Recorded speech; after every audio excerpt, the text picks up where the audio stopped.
What's going on, everybody? Let's talk about why I failed on so many damn business models until it took me freaking 10 years to finally figure it out. Basically, I was in the shiny object syndrome and I was sipping that Kool Aid for so damn long. I was literally going from business to business I have done probably the most amount of business models possible. My first ever business model was called retail arbitrage. If you guys who are OGs in the business world, you know this. It's called Amazon FBA, right? So Amazon FBA, but it's not the private label stuff. It's the retail arbitrage where you would go to thrift stores or you would go to like Walmart and then look for products. You would use this was back in 2016, guys. And by the way, all these strategies work. The crazy thing about these business models is they all work. But Amazon FBA, when I was doing this business model, I was literally taking these boxes, or not really boxes, I was just scanning these products at like Walmart and thrift stores to see which one of these products would provide me the best amount of value, right? In terms of when I resell it on Amazon. For example, one of the products that actually made me money, funny enough, there was this these $1, remember, this is back in 2016, right? This is before inflation. This is before everyone was in business. This was literally these little fans, right? That would be spinning, like those summer fans that you have that you just like spray, and I think it has like a little bit of I think it's just like motorized fans, right? They're selling for $1, but on Amazon they sell for $8, right?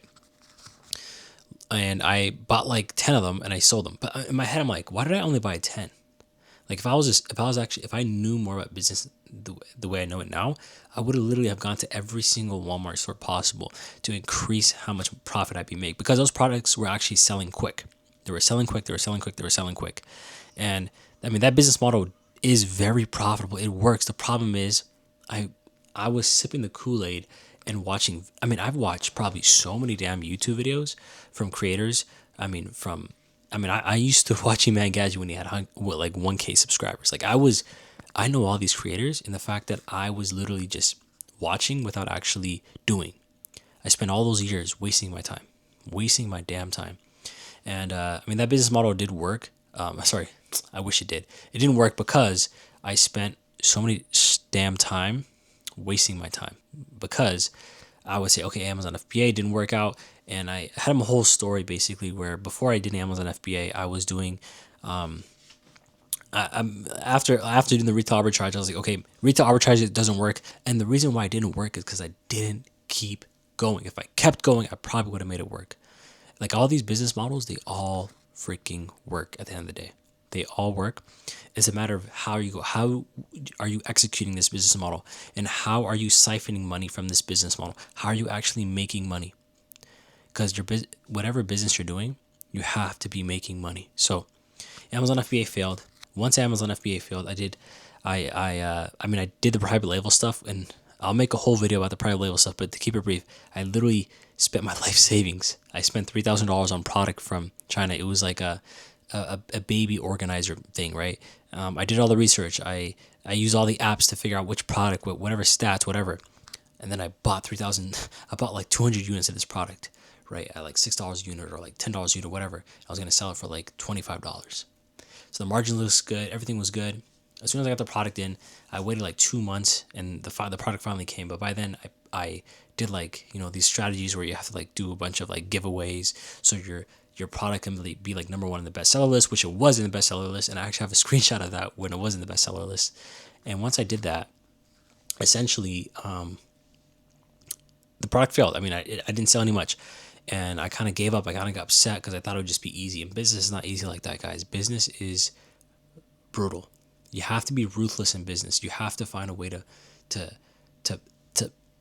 make profit. Business is literally about profit and cash flow.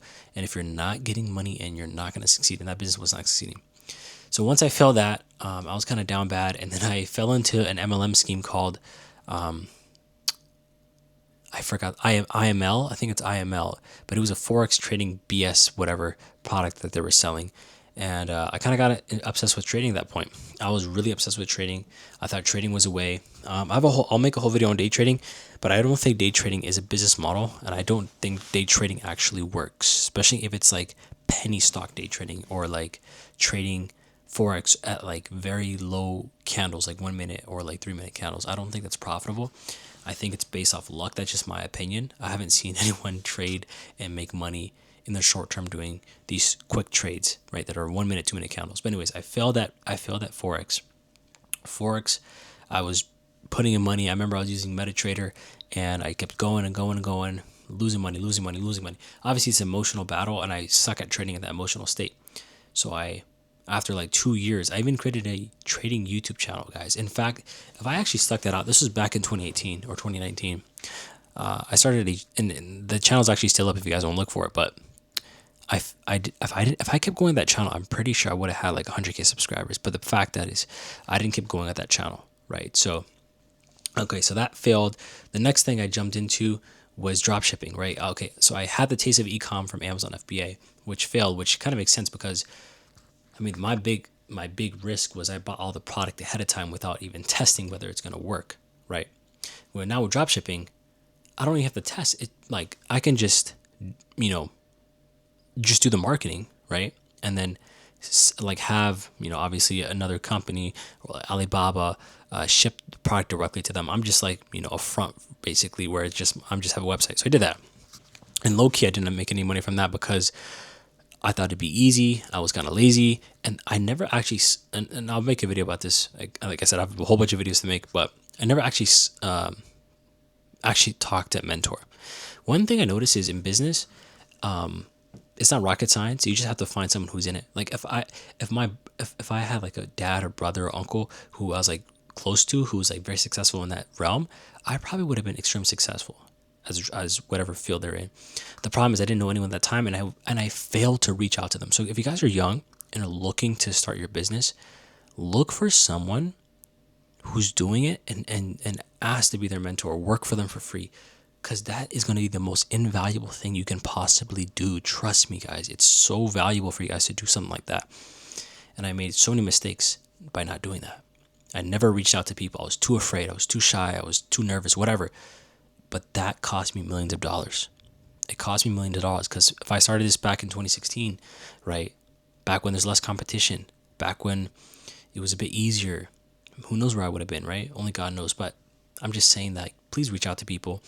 If you guys are young, don't waste time like I wasted time watching YouTube videos, being very, I had a bit of an ego, I would say, because the fact that I now, for example, I am just listening to whatever people have to say because I know I don't know anything.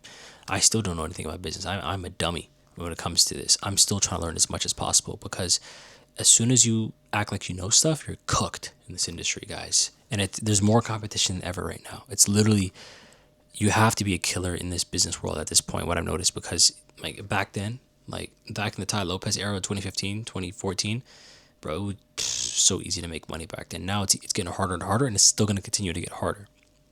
So okay, so I did that. I had the YouTube channel, and then I did SMMA.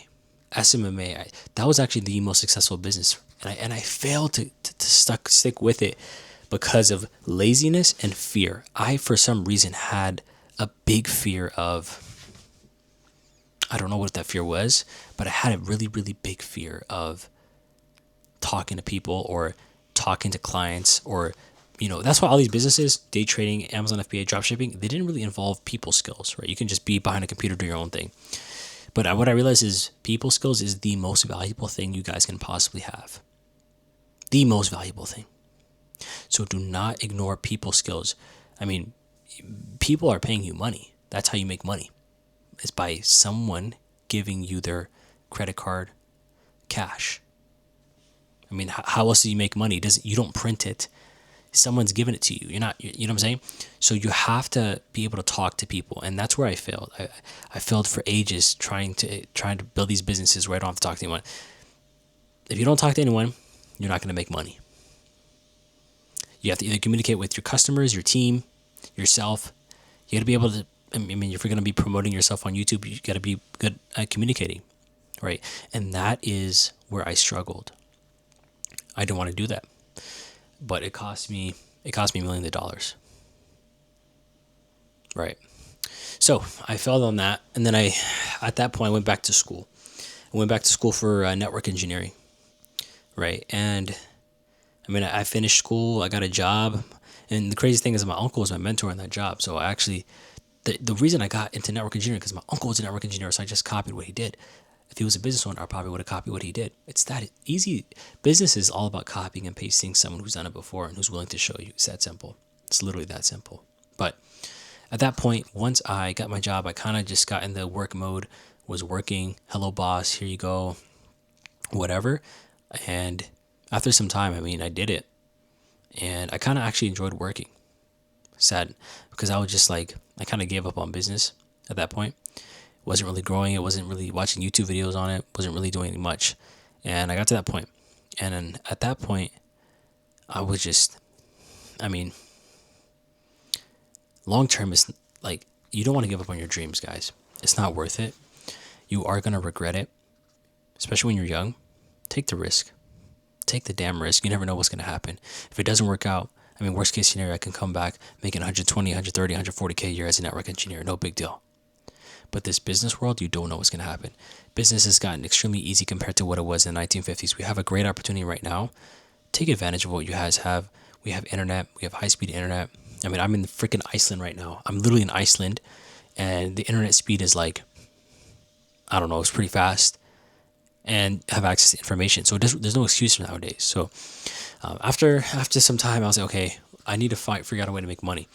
And I found a friend. He had a coaching program teaching people how to get into quality assurance engineering, which is another field in tech. And I was like, you know what? If he's doing that for that and he's making money, let me figure out how to do it for network engineering. So I did that. I tried to do it on my own. I wasn't making any money. Then I literally paid someone. For advice. I paid him a very high amount of money because he's making money teaching how to do this stuff. Or not really, he wasn't even teaching it. He was just doing the business model himself.